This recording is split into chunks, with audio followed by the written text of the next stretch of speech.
तहसील उदयपुरा के CM rice school का मामला आया सामने। मामला नकल प्रकरण को लेकर शिक्षिका को किया निलंबित। एक छात्रा नकल करते हुए पाई गई। शिक्षिका को निलंबित करते ही शिक्षक एकजुट हुए और कलेक्टर के नाम ज्ञापन तहसील महोदय को सौंपा। तहसील कार्यालय उदयपुरा में सौंपा गया, जिसमें बहुत सारी मांगों को लेकर तहसील कार्यालय में सभी शिक्षक और शिक्षिकाओं ने आवेदन दिया और आवेदन में स्पष्ट शब्दों में निलंबन को लेकर बहुत सारी शर्तें रखी, जिसमें मुख्य शर्त नकल करते हुए कोई छात्र पाया जाता है तो शिक्षक का निलंबन क्यों? शिक्षक छात्र पर कार्रवाई नहीं करता तो शिक्षा बदनाम होती है, और अगर शिक्षिका छात्र पर कार्रवाई करता है तो शिक्षक निलंबित होता है। ऐसा क्यों? बगैर जांच पड़ताल करे हुए शिक्षिका को निलंबन क्यों? शिक्षा विभाग का कहना है कि जिस कमरे में छात्रों को पेपर के लिए बैठाया जाता है वहां कोई कैमरे चालू नहीं किए जाते, मगर स्कूल की कहीं ना कहीं लापरवाही है और उसी लापरवाही के चलते उस रूम का सीसीटीवी फुटेज लीक होने के कारण कार्रवाई करते हुए शिक्षिका को निलंबन किया गया है।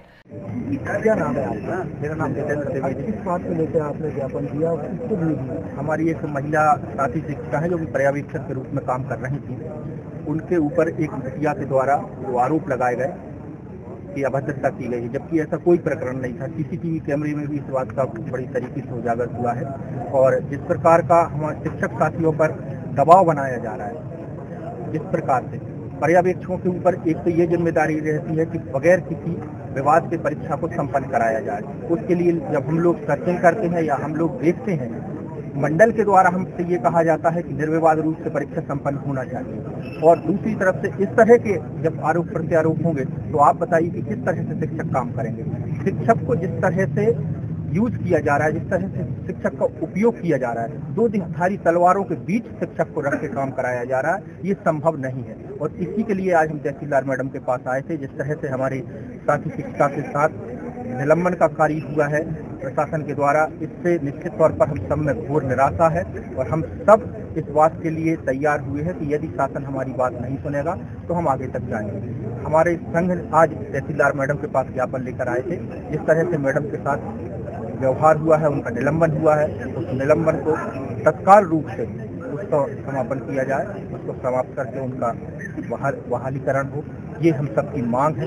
क्योंकि इस तरह से हम लोग काम करने में असमर्थ हो जाएंगे। हम दोनों तरफ से हमारे ऊपर शासन के द्वारा भी और इस तरह से बच्चे भी करेंगे। और आज यदि इस प्रकरण में हम लोग चुप रह जाते हैं तो जो समाज है उसमें इस तरह का मैसेज जाएगा कि एक बच्चा खड़ा हो जाएगा और वो इस तरह से बातचीत करने लगेगा या थाने चला जाएगा, तो हम कैसे अपना काम कर पाएंगे। ये इतने बड़े समाज में इतनी बड़ी जो शिक्षा विभाग है उसका इतना बड़ा विस्तार है, गांव-गांव में हम लोग काम कर रहे हैं, हम लोग मजरे टोले में जाकर अपना काम कर रहे हैं। और यदि इस तरह का संदेश जाएगा कि एक बच्चा खड़ा हो जाएगा और वो बगैर किसी उससे गलत आरोप लगाएगा, तो आप बताइए कैसे काम करें पाएंगे। जिला शिक्षा अधिकारी कहा था 13 तारीख को जांच होगी उनके विभाग के जांच, और 12 तारीख को कैसे निलंबन की कार्रवाई। ये तो वही बता सकते हैं जो हमारे बड़े अधिकारी हैं। तो बगैर जांच के मतलब जिस दिन ये प्रकरण हुआ उसके दूसरे दिन ही आपने उनका निलंबन। एग्जाम के समय सीसीटीवी कैमरा चालू होना चाहिए था, है क्या नियम में आपके माध्यम? नहीं, ये तो माध्यमिक शिक्षा मंडल और वो ही बता सकते हैं, जैसा भी प्रकरण है। मैं तो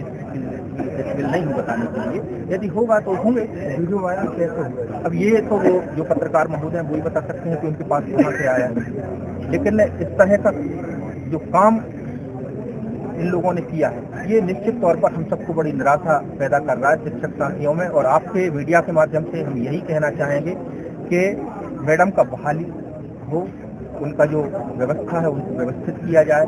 और इस तरह का आने वाले समय में यदि इस तरह का कोई प्रकरण आता भी है तो सबसे पहले हमारे जो उच्च अधिकारी बैठे हैं वो जांच करें, विधिवत रूप से जांच करें, गहन जांच करें और उसके बाद ही निर्णय लें। ये जो निर्णय मैडम के निलंबन के संबंध में हुआ है, इसके संबंध में मैं केवल ये कह सकता हूँ कि ये बहुत जल्दबाजी में लिया गया निर्णय, जबकि ऐसी कोई घटना नहीं थी। केवल उन्होंने उस बिटिया के पास, उस छात्रा के पास नकल थी, ये आप सब जानते हैं, मीडिया भी जानती है। और वहाँ पे जो लोग थे, क्योंकि वो पर्ची थी तो उन्होंने निकाल ली, पर्ची निकाल ली तो उससे वो क्रोधित होकर निकल कर और उसने अपना पहुँच गई और इसके साथ उसका निलंबन हो गया। पर्ची ने किसी निश्चित तौर पर वहाँ पर कार्रवाई होना नकल की क्यों नहीं की गई? नहीं, नकल की कार्रवाई के लिए उसने बच्ची ने मौका नहीं दिया। उस बच्ची ने बाहर निकली और बाहर निकलने के बाद आई और अपनी बात रखने लगी कि मैडम ने मेरे साथ ऐसा किया वैसा किया। वो उस प्रकरण को मतलब जैसे ही वो नकल निकली उसके बाद उस पूरे घटनाक्रम को ही बदल दिया गया। बहाली नहीं होती तो आगे क्या?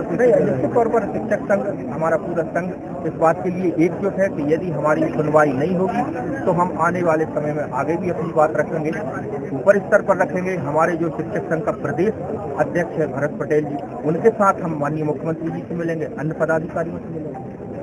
ये निलंबन हुआ है आपके शिक्षक का, वो भी शिक्षा विभाग के माध्यम से हुआ है, तो ऐसा अन्याय शिक्षा विभाग ने क्यों किया शिक्षक के ऊपर? जिला पंचायत के माध्यम से हुआ है सर। धन्यवाद।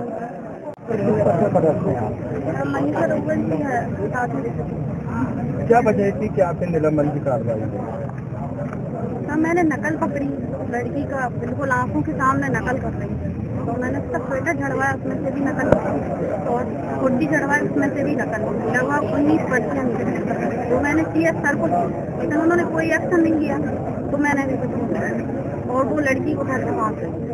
उसके बाद वो 20 मिनट बाद आती है, CS सर ने उसे पेपर दे दिया, मैंने कहा ठीक है, अब आप नहीं बोल रहे तो मैं क्यों? उस समय आपको पता था CCTV कैमरे चालू है? हाँ नहीं सर, मुझे कुछ नहीं पता, जानकारी नहीं, कोई जानकारी नहीं थी। और CCTV कैमरे चालू थे तो फिर पेपर भी लीक हो गया होगा, कुछ भी हो सकता है, ये भी नहीं पता मुझे। जब आपको जिला शिक्षा अधिकारी द्वारा बताया गया था कि 13 तारीख को जांच कर आप पे कार्रवाई की जाएगी, लेकिन 12 तारीख को निलंबन किया? वही सर मुझे समझ नहीं आ रहा कि बिना जांच के, बिना पड़ताल के कैसे उन्होंने निर्णय लिया। जो नकल पर्ची थी वो आपके पास अभी है क्या? सर तहसीलदार मैडम ने जमा करनी है, CS सर को दी थी, उन्होंने उनको दे दी, उनके पास जमा है।